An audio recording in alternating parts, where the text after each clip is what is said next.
Hai, balik lagi bersama saya Bima Handoko, teknisi dari International Computer, dan langsung saja pada kesempatan kali ini kita akan ngebahas tentang satu kata yang menyenangkan dan juga merepotkan, yaitu BitLocker. Nah, BitLocker.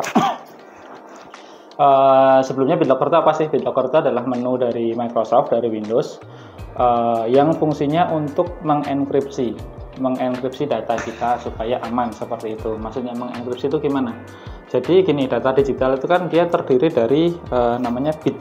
Bit itu cuman ada dua, satu sama 0. Nah, untuk membentuk satu karakter itu dibutuhkan kumpulan dari beberapa bit yang ditata sedemikian rupa. Nah, fungsinya enkripsi itu adalah untuk mengacak si kumpulan data bit tersebut supaya datanya nggak bisa kebaca, kecuali oleh si orang yang tahu formula acakannya itu. Nah, itu namanya enkripsi. Nah, dari Windows sendiri ada program enkripsi yang namanya BitLocker, seperti itu.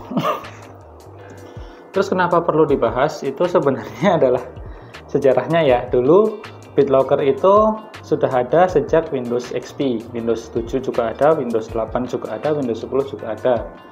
Cuman itu jarang sekali jadi permasalahan atau jarang sekali jadi isu seperti itu, karena di awal Windows itu keluar atau diinstal atau bawaan pabrik udah ada Windowsnya, semua BitLocker itu statusnya nonaktif, tidak aktif. Nah, baru dari customer sendiri jika memang merasa perlu untuk mengamankan supaya misal nih kalau laptopku diambil orang atau dicuri orang biar datanya nggak bisa diakses karena dia nggak tahu passwordnya kan gitu, makanya dia secara sadar mengaktifkan atau menyeting si BitLocker-nya, dimana di sana kan disuruh milih partisi mana aja yang mau di BitLocker, terus suruh masukin password gitu, bikin password gitu-gitu. Jadi user secara sadar ngebikin si BitLocker-nya itu, sehingga dia otomatis tahu, oh ini ada BitLocker-nya, otomatis kalau aku mau ngakses aku harus masukin passwordnya, dan passwordnya juga otomatis dia tahu karena dia yang bikin, seperti itu. Nah, semuanya baik-baik aja sampai beberapa tahun belakang itu Windows 11 menyerang. Jadi di Windows 11 yang baru itu fitur BitLocker itu sudah sama-sama embed juga di Windows, tapi statusnya dia aktif dari awal. Jadi di Windows 11 itu ada yang namanya device protection setting, kurang lebih seperti itu. Nah, itu tugasnya fitur itu adalah otomatis mengaktifkan BitLocker sejak pertama kali si laptop dinyalakan. Jadi gini, saat laptop kita nyalakan pertama kali, kalau kita beli baru, nah itu dia disuruh setup tuh satu bla bla bla bla bla. Di situ begitu dia suruh connect internet buat nyambungin ngaktifin si Windowsnya, karena Windowsnya udah pasti ori kalau laptop baru kan gitu. Nah, setelah Windowsnya aktif, BitLocker-nya dia ikutan aktif. Kita akan diminta untuk bikin email atau masukin email, intinya masukin akun Microsoft kita lah. Kita kalau belum punya akun Microsoft ya kita bikin baru, tapi kalau udah kita masukin yang udah ada juga bisa. Nah, secara otomatis si laptop itu akan ngegenerate kode BitLocker baru, yang mana itu disimpan di akun Microsoft kita yang pertama kali kita masukin tadi. Jumlahnya 48 digit dan itu random, angka-angka acak aja gitulah. Gitu. Nah, yang jadi masalah gimana? Kebanyakan customer di Indonesia terutama nggak tahu kalau laptopnya itu ada BitLocker-nya, nggak tahu apa itu BitLocker, nggak tahu kalau BitLocker-nya aktif, sehingga mereka ya pakai aja seperti biasa, seperti itu.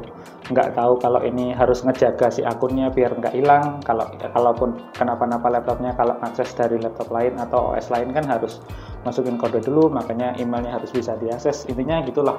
Intinya gampangannya gini, si BitLocker ini ngegenerate sebuah kunci yang mana kuncinya ditaruh di sebuah laci, di mana laci itu dikunci lagi kan gitu. Nah, laci itu akun kita, kuncinya laci itu adalah password atau email dan email dari akun kita. Terus kunci BitLocker-nya ada di dalam situ buat bisa buka BitLocker. Gimana gitulah. Nah, kebanyakan customer itu atau pengguna itu nggak tahu dan nggak cukup teredukasi masalah ini. Efeknya apa? Efeknya adalah saat laptop masih normal dipakai seperti biasa itu memang nggak ada pengaruh apa-apa sih, nggak, ya udah gitu. Memang terkesan kita lebih aman aja lah kalau misal laptop kita dicuri orang, nanti datanya nggak akan bisa diambil gitu. Yang jadi masalah adalah jika laptopnya rusak seperti itu. sering kejadian satu, ternyata Windowsnya ngebug nih, Windowsnya bermasalah. Terus kita nggak begitu teredukasi untuk masalah backup data. Kita jarang punya data backup di tempat lain lah. Ya data kita di laptop ya cuma di laptop aja. Saat Windows kita rusak, kita nggak bisa masuk ke Windows. Kita biasanya tuh bisa backup datanya itu lewat OS lain gitu, bisa lewat Linux, lewat VLC, apapun itulah. Cuman kalau si enkripsi tadi aktif, itu data yang di Windows itu akan kekunci, nggak bisa diakses dari Linux atau DLC atau aplikasi apapun itu yang lain. Harus masukin kode atau kunci BitLocker-nya yang tadi tersimpan di akun atau tersimpan di laci gitu, yang mana berarti kita harus buka lacinya, alias kita harus login ke akunnya dulu. Masalahnya banyak orang yang satu lupa emailnya, lupa passwordnya, nggak tahu akunnya yang mana, dan kawan-kawan, sehingga apa ya, kita apalagi orang yang punya aja nggak tahu akunnya, apalagi kita kan gitu. Akhirnya itu nggak bisa dibuka datanya, nggak bisa diakses, bisanya diformat, otomatis datanya hilang, seperti itu. Dan itu kejadian bukan cuman kalau Windowsnya rusak, kadang ada Windows update aja dia minta masukin BitLocker lagi. Kadang dia mungkin layarnya rusak nih, harus dibongkar. Nah pas saat dibongkar itu juga dia harus nanti pas dirakit lagi dinyalain, kadang dia minta password BitLocker lagi. Ya kalau kita punya email dan passwordnya dari awal, intinya kalau akun atau laci tadi udah aman kita pegang sih nggak ada masalah ya, tinggal kita masukin aja. Cuman repotnya tadi saat kita nggak tahu akunnya, kita nggak tahu passwordnya, kita tahu akunnya, tahu passwordnya, tapi nggak punya nomor HP yang buat verifikasinya, ternyata nomornya udah hangus dan kawan-kawan. Nah itu nanti akan merepotkan. Makanya kalau kita di International Komputer, setiap pembelian laptop baru akan otomatis kita matikan dari awal itu si fitur BitLocker.